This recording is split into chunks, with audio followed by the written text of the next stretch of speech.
Hi, my name is Victoria Hoffman, and I interviewed Tiffany Hoffman, who is my mother. She's a millennial, and I am a Generation Z. Our three similarities: she worked at a local restaurant called Twin Lakes. She lived about 2 miles from there. Although we don't live over by Twin Lakes anymore, I also work at a local restaurant called Buckshot's. We live about 5 blocks from there, and she worked at Twin Lakes all throughout her childhood. She worked there until she actually went off to college, and I plan on doing the same thing with my local restaurant. I've been there for about 3 years. She grew up Catholic and went to Sunday school. I'm also growing up Catholic, and I attend church every Wednesday night. I plan on doing this until I graduate. My mom was involved with 4-H, Sunday school, and Girl Scouts. Although I'm not involved with Girl Scouts anymore, I used to be, and I'm still involved with Sunday school, like I said before, and I also still do 4-H. Our three differences: they're a lot more lenient now on school than they were before when she went to school. Nowadays, they'll call off school, or they'll call a 2-hour late start if it's too cold. They'll also call off school if it's kind of bad and you can't really see outside, or if we got too much snow. She said it had to be pretty bad for them to call off school, which nowadays it's not. She said that they didn't have phones growing up, which nowadays we do. I have my phone on me all the time. If I need something, it's right there with me. If I need to look up anything, I can. Contact any of my friends, I can. She couldn't do that when she was younger. If she needed to get her friend in contact with her friends, she had to wait until she got home to call them, or she had to talk to them in person. And the last difference is they used to eat at the house a lot. She said that they didn't have a lot of money growing up, so they did that to save money. Nowadays, I'm hardly at home eating. With all the activities I do, it's harder for me to eat at home. If I'm lucky, I probably eat at home 3 times a week, because it's just so much easier to go through a fast food restaurant to swing by and grab some food. The biggest worldview that she said changed her, the biggest worldview they had was definitely 9/11.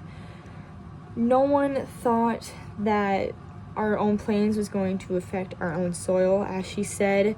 It was just a huge shock to everyone, and people are still affected by it today, with everyone, like all the first responders helping people, and they were breathing in all the smoke and dust.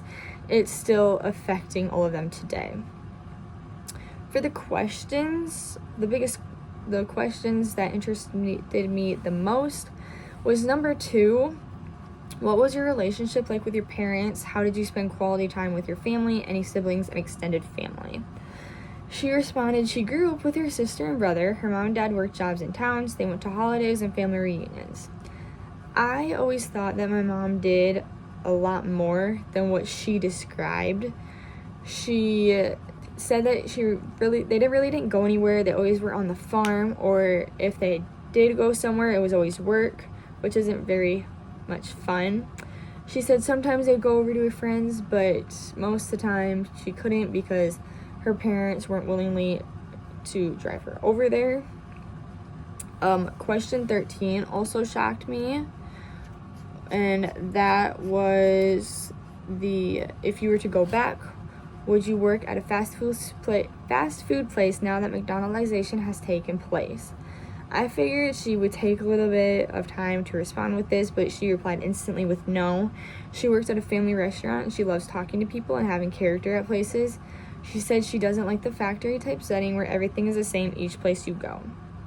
Considering she's worked at restaurants, and she actually is working at a restaurant now for one of her jobs, she said that, I figured she would take a little bit of time to respond with this, but she replied with no right away. And the last question was question number 15, which was, when has been a time you have experienced the bystander effect? She replied with she was in Florida last month and saw 3 younger kids sitting out on a sidewalk in front of an apartment complex. In our neighborhood where we live, not a big deal, but they were in Stanford, Florida, and there was a busy street a half a block away. She wanted to do something but was out of her element and didn't know if that was a normal or if she should call someone or check on them. Instead, she minded her own business and walked right by. This shocked me because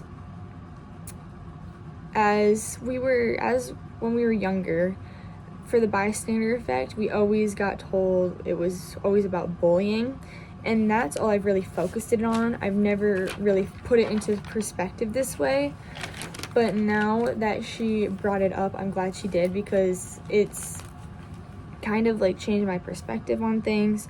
With the bystander effect, isn't always about bullying. It can be about different things. And the last one with different generations, looking at it now, I honestly don't know what I would do without my phone. I contact people every day on my phone. My phone's by my side literally every single second of the day, unless I'm at practice or if I'm at school. It's always put away, but it's always by me. I almost always know where my phone's at, and it's always plugged in. It's always ready for me to use. So definitely, I honestly don't know what I would do without my phone. With her, she never had a phone, so she never had to worry about it. But as of right now, like, I would have no idea what I would do without my phone. So that is my interview video. Thank you.